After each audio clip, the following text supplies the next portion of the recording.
Hello friends, मैं doctor Kiran Shete, orthopaedic surgeon, founder director, spinology clinic Pune.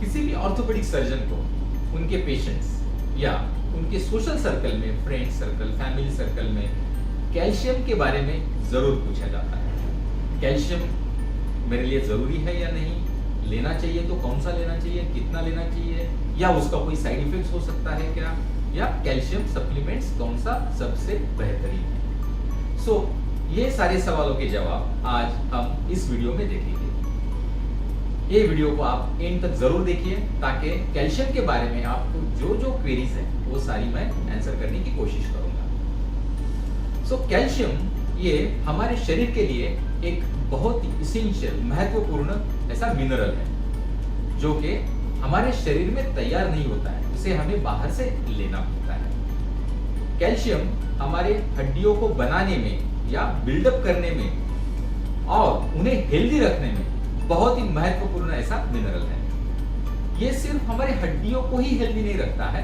परंतु इसके साथ साथ हमारे शरीर में काफी बाकी वाले महत्वपूर्ण ऐसे कार्य ये करता है, जिसमें से अपने मसल्स को कॉन्ट्रैक्ट करने के लिए हेल्प करना, अपने हार्ट को बीट करते रहने के लिए हेल्प करना, नर्व्स जो अपनी नसें हैं उनमें जो सिग्नल्स ट्रांसफर होते हैं जैसे ब्रेन से लेके हाथ में या पैरों में, वो सिग्नल ट्रांसमिशन के लिए भी कैल्शियम बहुत जरूरी होता है। इसी के साथ साथ ब्लड क्लॉटिंग, जैसे कि कोई भी अपने को इंजरी होती है तो वहां पे ब्लड क्लॉट करके वो उसका जो ब्लीडिंग है वो बंद होता है, तो वो ब्लड क्लॉटिंग मैकेनिज्म के लिए भी कैल्शियम बहुत जरूरी है।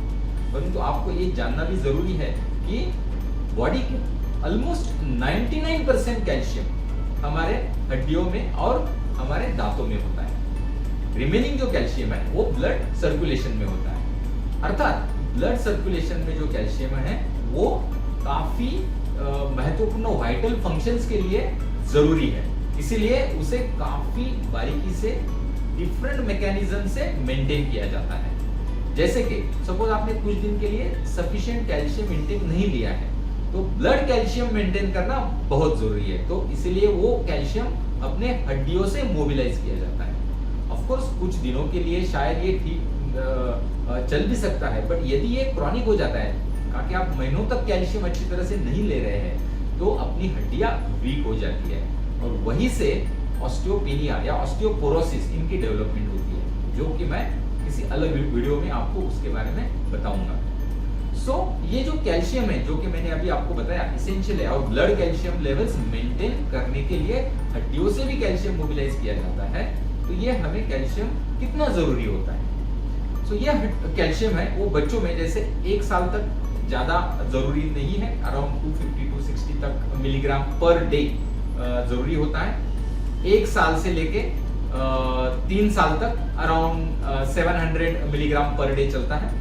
उसके बाद 4 to 8 इयर्स के लिए कैल्शियम की requirement almost 1000 milligram per day होती है, और उसके बाद जैसे कि 8 इयर्स से लेके ऑलमोस्ट 18 इयर्स तक हड्डियों में कैल्शियम या बोन ग्रोथ की रिक्वायरमेंट बहुत ज्यादा होती है, और इसीलिए उस दौरान हमें हमारे शरीर को कैल्शियम की requirement almost 1300 milligram per day हो जाती है। और फिर एडल्टहुड में जैसे 18 ईयर से 50 इयर्स तक उसकी रिक्वायरमेंट 1000 मिलीग्राम पर डे तक आ जाती है। अभी आप देखोगे कि 50 के बाद वापस रिक्वायरमेंट बढ़ जाती है क्योंकि कैल्शियम लॉसेस ज्यादा हो जाते हैं, स्पेशली दोज फीमेल्स या वुमेन्स जिनमें मेनोपॉज आ जाता है, जैसे कि उनके जो मंथली पीरियड्स है वो बंद हो जाते हैं, उसके बाद इसकी रिक्वायरमेंट और भी ज्यादा बढ़ जाती है, वो ऑलमोस्ट 1200 to 1300 मिलीग्राम बन जाती है। नो आप देखोगे कि जब भी बोन्स डेवलप हो रहे हैं जैसे टीनेज ईयर्स है उनमें कैल्शियम रिक्वायरमेंट बहुत ज्यादा है। अब ये आपको समझना बहुत जरूरी है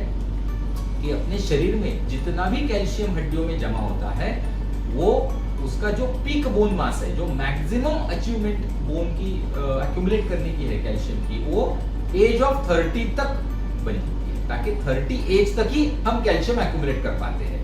30 एज के बाद कैल्शियम का कम होना चालू हो जाता है। Every year we keep losing some % of calcium, हड्डियों से वो कैल्शियम लूज नेचुरली हो जाता है। इसीलिए ग्रोइंग बोन्स को, टीनेजर्स को स्पेशली कैल्शियम एडिक्वेट अपने फूड आइटम से लेना बहुत जरूरी होता है। और एक चीज, जब मेनोपॉज आता है, जैसे कि मंथली पीरियड्स महिलाओं में बंद हो जाते हैं, पोस्ट मेनोपोजल एज में भी कैल्शियम लॉसेस बढ़ जाते हैं, इसलिए उसमें डाइटरी कैल्शियम रिक्वायरमेंट्स बढ़ जाती है या देना जरूरी होता है।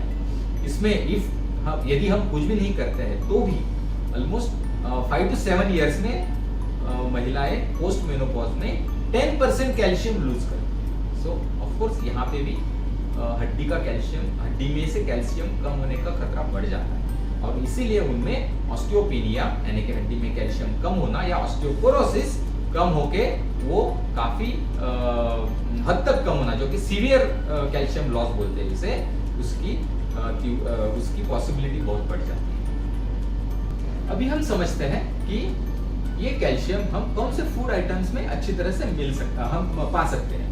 सो मिल्क प्रोडक्ट जो है, जैसे कि मिल्क, देन चीज या कर्ड, इन सब चीजों में कैल्शियम काफी हद तक ज्यादा होता है। उसी के साथ साथ green leafy vegetables, then dry beans, जिनमें ऑफ कोर्स ड्राई बीन्स में कैल्शियम एट सच मात्रा ज्यादा नहीं है, परंतु वो आप ज्यादा खा सकते हो, इसलिए अमाउंट ऑफ कैल्शियम आपको ज्यादा मिल जाता है। And some fish which are written with bones, उनमें कैल्शियम का सोर्स अच्छा होता है। इन सब चीजों के साथ साथ आपको ये भी देखना है कि काफी जो आप आइटम्स खाते हैं, जैसे सीरियल्स है या जो भी फूड आइटम्स आप लेते हैं, उनमें काफी बार फूड लेवल में लिखा जाता है कि कैल्शियम कितना है। ये भी आप बारीकी से समझिए कि उसे आपको पढ़ने कैसा है। जैसे वहां पे दिया जाता है यूजुअली कि परसेंट ऑफ डीवी, इसका मतलब है percent of daily value. So daily requirement let's say calcium की है आपकी 1000 मिलीग्राम। सो यदि वहां लिखा है 30% ऑफ डीवी, इसका मतलब है कि सिर्फ आपको 30% ऑफ 1000 मिलीग्राम इस सर्विंग से आपको मिलने वाला है, तो उसमें 300 मिलीग्राम कैल्शियम आपको मिलेगा। सो व्हेनेवर आप ये पढ़ रहे हो कि मेरी डेली रिक्वायरमेंट में ये आइटम्स खाने से मिल रहा है, वो आइटम से है, पर उसमें डीवी परसेंट कितना है वो भी देखना जरूरी है। और ऑफ कोर्स सर्विंग साइज कितना है और कितनी सर्विंग्स है वो भी आप बारीकी से पढ़िए, क्योंकि न्यूट्रिशनल लेबल्स काफी बार मिसगाइड भी कर सकते हैं। सो अभी सवाल आता है कि लेट्स से फूड आइटम से हमें चाहिए उतना कैल्शियम नहीं मिल रहा है। अभी ये जो मैं कैल्शियम बोल रहा हूं, ये इसे एलिमेंटल कैल्शियम बोलते हैं, तो हमें सप्लीमेंट्स लेने चाहिए या नहीं लेने चाहिए। आइडियली यदि आप आपके फूड के थ्रू सफिशिएंट कैल्शियम ले सकते हो तो सप्लीमेंट्स लेने की जरूरत नहीं है, स्पेशली एडल्ट और बच्चों को। यदि आपको लगता है कि नहीं एडेक्वेट कैल्शियम हमें फूड से नहीं मिल रहा है, तो आप डॉक्टर से कंसल्ट करके सप्लीमेंट्स जरूर ले सकते हैं। और जो सप्लीमेंट्स है वो यूजुअली कैल्शियम, एलिमेंटल कैल्शियम कितना है उसके ऊपर लेनी चाहिए। सो सप्लीमेंट लेते हुए आपको मैं इंपॉर्टेंट चीजें बताता हूं, वो ध्यान दीजिए। काफी calcium supplements over the counter भी मिल जाती है, परंतु मैं ऑलवेज रेकमेंड करूंगा यदि आप कोई भी कैल्शियम सप्लीमेंट लेने की सोच रहे हैं तो it is always better to consult specialist. आपके डॉक्टर से बात करिए और फिर चालू करिए। दूसरी चीज, always go for reliable and proven brands. कोई भी जो कि सस्ता है इसीलिए या फिर इजीली यहाँ पे मिल रहा है इसलिए, ऐसे ब्रांड्स के लिए आप मत जाइए, परंतु प्रूवन और रिलायबल ब्रांड्स या रिलायबल सोर्सेज से कैल्शियम सप्लीमेंट लेना बहुत जरूरी है। तीसरी चीज, आप कौन से फॉर्म का कैल्शियम ले रहे हैं ये भी जानना बहुत जरूरी है। जैसे कि कैल्शियम मेनली 2 फॉर्म्स में देते हैं, of course there are many others, but जो मेन 2 फॉर्म्स है वो है कैल्शियम कार्बोनेट और कैल्शियम साइट्रेट। अभी कैल्शियम कार्बोनेट जो है वो काफी हद तक यूज किया जाता है क्योंकि वो काफी सस्ता भी है और इजीली अवेलेबल है। उसमें almost 40% of calcium is elemental calcium. So यदि आप लेट्स से 1000 मिलीग्राम का कैल्शियम कार्बोनेट का टैबलेट ले रहे हैं तो उसमें से एलिमेंटल कैल्शियम आपको कितना मिल रहा है, तो 40% तक मिलेगा, 400 मिलीग्राम तक मिलेगा। और दूसरा, और ये कैल्शियम कार्बोनेट जो है वो आप फूड के साथ आपको खाना जरूरी है, ठीक है, क्योंकि उसे ब्रेक करने के लिए हमें एसिडिटी होना स्टमक में बहुत इंपॉर्टेंट होता है, इसलिए उसे फूड के साथ लेना चाहिए। और दूसरा फॉर्म है कैल्शियम साइट्रेट, जो कि almost 23 to 24% of elemental calcium availability देता है। इसे कैल्शियम साइट्रेट टैबलेट को आप फूड के साथ भी खा सकते हैं या विदाउट फूड भी खा सकते हैं। ये स्पेशली जिनको आईबीडी जैसे इन्फ्लेमेटरी बाउल डिसीज है या एब्सॉर्प्शन डिफिकल्टीज है, अक्लोरहाइड्रिया है, उन लोगों के लिए ज्यादा रेकमेंड किया जाता है। और ऑफ कोर्स ये थोड़ा महंगा है, परंतु ओल्ड एज में या फिर जिनमें एब्सॉर्प्शन प्रॉब्लम्स है उनके लिए ये ज्यादा महत्वपूर्ण और ज्यादा अच्छी तरह से एलिमेंटल कैल्शियम दे सकता है। अभी ये दोनों सप्लीमेंट्स आप फूड के साथ ले सकते हो, परंतु उसमें से एलिमेंटल कैल्शियम कितना मिल रहा है वो आपको देखना है। सो ये तो आपको मैंने और एक चीज बता दी। और एक चीज इसकी इंपॉर्टेंट है कि जो है आपको जो भी आप कैल्शियम ले रहे हैं आपकी रिक्वायरमेंट के हिसाब से शरीर या अपनी जो सिस्टम है वो 500 मिलीग्राम से ज्यादा कैल्शियम एक वक्त में एब्सॉर्ब नहीं करती। सो यदि आप बोलते हैं कि नहीं मुझे मेरे पास अभी 1000 मिलीग्राम का मुझे रिक्वायरमेंट है और मुझे 1000 मिलीग्राम कैल्शियम मिल रहा है, सो इसलिए मैं ये टैबलेट्स एक ही साथ खाऊंगा, बेटर वो अवॉइड करिए। आप उसे फिर दिन में 2 या 3 बार डिवाइड करके लीजिए, क्योंकि शरीर 500 मिलीग्राम से ज्यादा कैल्शियम एक वक्त में एब्सॉर्ब नहीं करता है। ऑफ कोर्स मैं एलिमेंटल कैल्शियम की बात कर रहा हूँ। इसी के साथ साथ आपको ये भी देखना है कि कई कैल्शियम्स आप चालू करते हुए स्मॉलर डोज में चालू करिए। कोई भी कैल्शियम ब्रांड हो या टैबलेट हो, जैसे कि 200 या 300 मिलीग्राम, जैसे आपका शरीर एंड एब्सॉर्प्शन सिस्टम, स्टमक ये इसे टॉलरेट कर पाता है, जैसे कि कोई साइड इफेक्ट ज्यादा नहीं दिखते हैं, देन आप उसका डोज धीरे धीरे बढ़ा सकते हो। जैसे आप टॉलरेट करते हो वैसे उसको आप फिर 500 करिए and then you can increase daily twice करके और भी डोसेज ले सकते हैं। और एक इंपॉर्टेंट चीज, कैल्शियम सप्लीमेंट्स बहुत बार साइड इफेक्ट्स देते हैं, जैसे कि कॉन्स्टिपेशन है, गैस है, ब्लोटिंग है। सो ये साइड इफेक्ट्स को कम करने के लिए you can have more water intake. So पानी ज्यादा पीजिए। So it is important to have water intake adequate along with calcium supplements. फिर भी यदि आपको साइड इफेक्ट्स कम नहीं हो रहे हैं तो आप इसका ब्रांड या मॉलिक्यूल चेंज करिए। ऑफ कोर्स समटाइम्स ये ट्रायल एंड एरर करके भी कौन सा सप्लीमेंट आपको ज्यादा सूट करता है वो आपको फाइंड आउट करना होगा। लास्ट इंपॉर्टेंट चीज, कैल्शियम सप्लीमेंट्स ऑफ कोर्स मैं यूजुअली रेकमेंड करूंगा आप फूड के साथ लीजिए। ऑफ कोर्स कैल्शियम साइट्रेट ही एक है जो आप विदाउट फूड भी ले सकते हो, बट यूजुअली फूड के साथ लिए तो भी कोई प्रॉब्लम नहीं है। अभी हम देखते हैं कि कैल्शियम ज्यादा लेने से या ज्यादा सप्लीमेंट से कोई तकलीफ हो सकती है क्या? एक्चुअली वैसे देखा जाए तो कैल्शियम सप्लीमेंट्स के कारण तकलीफ यदि आप एडेक्वेट अमाउंट में या आपको जरूरी उतनी ले रहे हैं तो कोई होने की चांसेस नहीं है। परंतु कुछ स्टडीज में ये देखा गया है कि यदि आपने ज्यादा कैल्शियम लिया तो यस उसका साइड इफेक्ट हो सकता है, जैसे कि kidney stone formation. Again there is a controversy है कि ये ऐसे भी प्रूव किया गया है कि कैल्शियम की वजह से नहीं परंतु उसके साथ आप एडेक्वेट वाटर नहीं लेते हो उसकी वजह से साइड इफेक्ट्स होते हैं। कंसल्टेशन के बिना मैं आपको रेकमेंड नहीं करूंगा आप कैल्शियम लीजिए, क्योंकि उसके काफी आपके साथ लेट्स से आपको कोई और ड्रग्स चालू है तो उसके साथ इंटरेक्शन हो सकते हैं।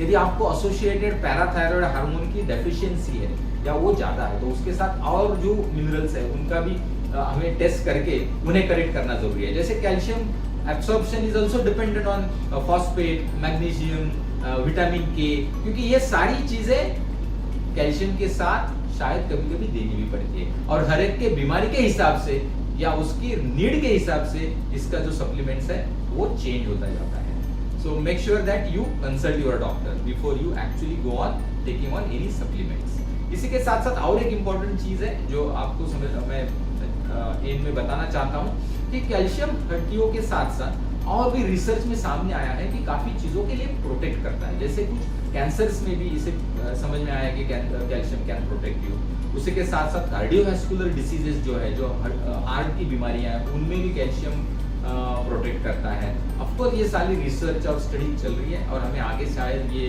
कैल्शियम के बारे में और भी जानकारी मिल जाएगी। सो तब तक के लिए आपकी रिक्वायरमेंट डेली कितनी है सोचिए, मैंने जैसे बताया था पहले। उसी के साथ साथ आपको विटामिन डी, जैसे मैंने आपको विटामिन डी का एक वीडियो आपको ऑलरेडी मैंने पोस्ट किया हुआ है, तो उसका लिंक आपको डिस्क्रिप्शन में मिल जाएगा, तो उसे भी एक बार देखिए, क्योंकि सिर्फ कैल्शियम लेने से फायदा नहीं है, उसे विटामिन डी भी जरूरी है ऑब्जॉर्प्शन के लिए। सो वो कैसे काम करता है वो भी देखिए और आपके रिक्वायरमेंट के हिसाब से यदि आपको फूड आइटम से कैल्शियम नहीं मिल रहा है तो उसकी सप्लीमेंट आप जरूर लीजिए और उसके लिए आपके डॉक्टर के साथ जरूर कंसल्ट कीजिए। सो फिर भी आपको कोई सवाल है तो आप हमें जरूर पूछिए, हम इसका आंसर देने की जरूर कोशिश करेंगे। तब तक के लिए फिर stay healthy and stay happy.